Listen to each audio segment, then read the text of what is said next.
Kailangan ang mga anak natin maging active at makapaglaro sa ibang bata kagaya ng una. Alam niyo po kasi mga abyan, sa pag-unlad ng teknolohiya, unti-unti na rin pong pinapatay ang mga tradisyonal na laro kagaya ng mga laro natin ng una. Kagaya ng luksong paka, luksong tinik, patintero, at marami pang ibang laro na halos hindi na natin makita na nilalaro pa ng ating mga kabataan ngayon. At isa na po sa nakikita nating dahilan ay ang pag-unlad ng teknolohiya, at isa na po ang cellphone, ang computer, sa mga dahilan kung bakit napipigilan na ang mga anak natin ay makapaglaro sa labas ng bahay para sana pagpawisan sila at matulungang lumakas ang kanilang immune system. Dapat sana mga abyan sa ating mga anak ay makapaglaro sila sa ibang bata upang pagpawisan at nang sa ganon matunaw ang mga excess na fats nila sa katawan. Subalit imbis na makapaglaro, CP ang hawak o nakaharap sa computer, kaya exposed pa sila sa radiation.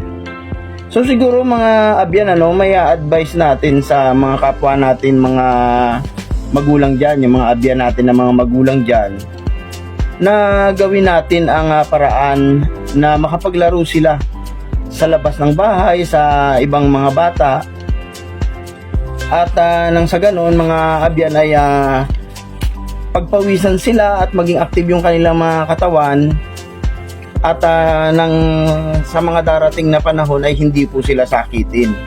Ito po ay base mga abyan sa ating mga observation sa ngayon, sa panahon ngayon mga abyan. Nakakalungkot isipin mga abyan na yung ating mga anak ay stipot na lang sa bahay. Akala natin mga abyan ay maganda ito dahil yung anak ko hindi naglalayas, hindi siya lumalabas ng bahay, hindi siya gumagala. Pero ang hindi po natin masyadong naiintindihan na lalo pong makakasama sa kanila yon mga abyan, dahil unang-una po hindi active yung kanilang katawan. Kasi po nung panahon namin mga abyan kami po ay active sa mga laro kagaya po ng luksong baka, luksong tinik na yan, yung mga patintero, mga tumbang preso. Yan po ay mga laro mga abyan na talagang pagpapawisan ka at maganda sa katawan. Kaya po ngayon kahit paano hindi po tayo sakitin dahil nun po tayong mga bata pa, yung ating immune system ay unti-unti pong nakapagpundo ng magandang immune system dahil sa activeness po nung ating mga katawan nung tayo yung mga bata pa. Unlike po ngayon mga abyan na tayo po ay maunlad ang ating teknolohiya.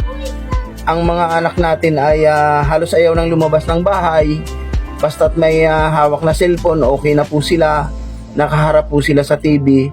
Kaya ang madalas pong sakit ng ating mga anak ngayon ay yung kanilang mga mata ay bata pa lang kailangan ng magsalamin mga abyan So hanggang sa muli mga abyan, ito po muna ang aking maipapayo sa ating mga abyan natin dyan, kapwa nating magulang mga abyan, na i-encourage natin yung ating mga anak na paglaruin natin sa labas ng bahay, at kung may magagawa tayo na ituro natin sa kanila kung hindi na nila alam yung mga larong linalaro natin nung araw nung 80s and 90s, na mga laro na magiging dahilan para maging active o mayroon ng activeness sa mga anak natin, sa mga katawan nila, yung paglalaro mga abyan. So hanggang sa muli mga abyan, sa mga hindi pa po nakapollow sa atin, please follow for more videos mga abyan, at salamat po sa Diyos sa inyong walang sawang pagtangkilik mga abyan. Bye bye.